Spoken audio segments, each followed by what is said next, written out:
안녕하세요, 유스타드입니다. 여러분들 사역동사라는 거 잘 아십니까? 오늘은 사역동사는 목적격 보어로 왜 동사원형을 쓰는가에 대해서 이야기해 보겠습니다. 우선 사역동사는 무슨 일을 시킨다는 의미로 make, have, let 이렇게 세 가지가 있는데 이쯤은 다들 아시죠? make는 강제성이 있는 의미의 시키다. have는 요청적 의미에 있어서의 시키다. let은 허가적 의미에서의 무엇 하도록 해주다 입니다. 이 사역동사를 이용한 문장 구조는 5형식으로 주어, 동사, 목적어, 그리고 목적격 보어인데 목적격 보어 자리에 동사 원형을 쓴다는 것이 그 문법입니다. 문장의 해석은 주어는 목적어에게 동사 원형을 시킨다 라고 합니다. 예문을 만들어 설명드릴게요. I made my son clean his room. 나는 나의 아들에게 그의 방을 청소하도록 시켰다. She had us play outside. 그녀는 우리가 바깥에서 놀게 했다.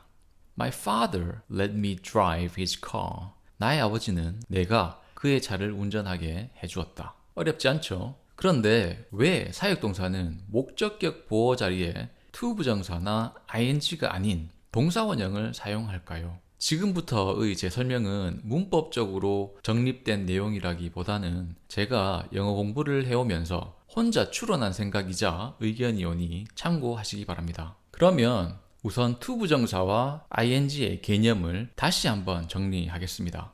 이 설명은 예전 영상에서 언급한 적이 있으니 우측 상단 클립을 통해서 다시 한번 확인해 보셔도 공부에 도움이 되실 듯 합니다. 다시 설명으로 돌아와서 to 부정사와 ing의 기본 개념은 to 부정사는 앞으로의 할 일을 말하고 ing는 이미 해오고 있는 일을 말합니다. 그러나 사역동사는 주어가 목적어에게 일을 시키고 목적어는 그 일을 동시간적으로 행한다고 가정을 한다는 겁니다. 여기서 중요한 것은 시키는 일을 동시간적으로 한다는 것입니다. 꼭 기억하세요.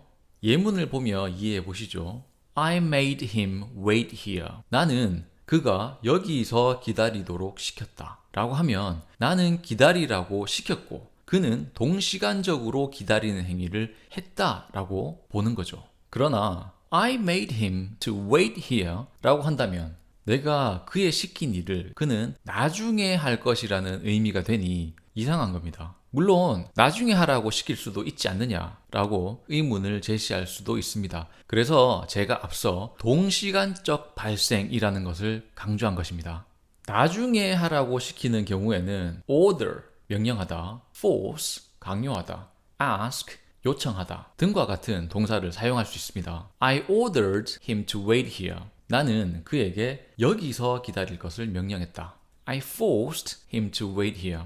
나는 그에게 여기서 기다릴 것을 강요했다. I asked him to wait here. 나는 그에게 여기서 기다리라고 요청했다. 그런데 이렇게 말을 한다면 그의 기다리는 행위가 동시간적으로 발생을 하는 것이 아니라 앞으로 그렇게 할 것을 명령, 강요, 요청을 했다는 의미인 것입니다. 그리고 그가 그 기다리는 행위를 할지 말지는 알 수가 없습니다. 그럼 ing는 어떻게 되는지 또 볼까요? I made him waiting here 라고 한다면 ing는 이미 하고 있는 행위를 의미한다고 설명드렸죠. 그러니 이미 기다리고 있는데 또 기다리라고 시키는 희한한 경우가 되어버리는 겁니다. 그래서 ing도 사역동사에는 어울리지가 않습니다. 다시 정리해보자면 사역동사는 동시간적인 발생이기에 동사원형을 쓴다 이거죠. 이해되십니까? 그럼 사역동사를 이용한 다른 예문을 더 보겠습니다. My teacher made me read the book. 나의 선생님은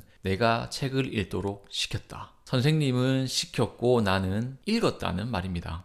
The boss had him do the presentation. 사장은 그가 발표를 하게 시켰다. 사장은 시켰고 그는 발표를 했다는 말입니다. My mom let me eat some chocolate. 나의 엄마는 내가 약간의 초콜릿을 먹게 해주었다. 나는 초콜릿이 먹고 싶었고 엄마는 그것을 먹게 해주었다는 말입니다. 여기서 끝이 아닙니다. 사역동사는 목적어에게 일을 시키는 경우에 그 시키는 일을 동사 원형으로 표현하지만 목적어가 어떤 일을 당하도록 시킨다라고 할 때는 과거 분사를 사용해야 합니다.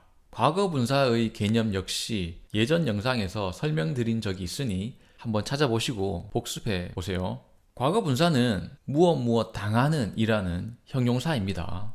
기억나십니까? 그러니 목적어가 당하게 시킨다라고 하려면 당연히 과거 분사를 써야겠죠. I had my car fixed. 나는 내 차가 수리되게 시켰다. 이런 식입니다. 느낌 옵니까? 근데 왜 영어에는 이런 식의 표현이 있을까요? 영어는 기본적으로 문장의 주어가 동사를 행한다는 능동적 의미를 담고 있습니다.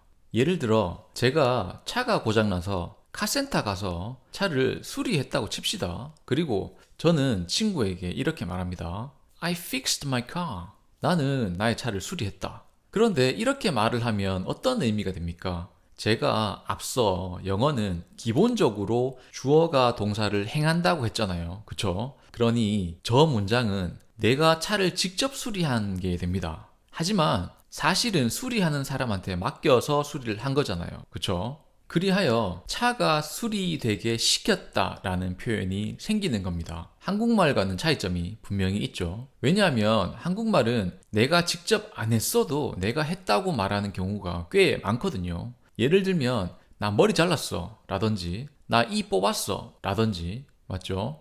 그런데 영어는 그렇게 하면 안 되는 거죠.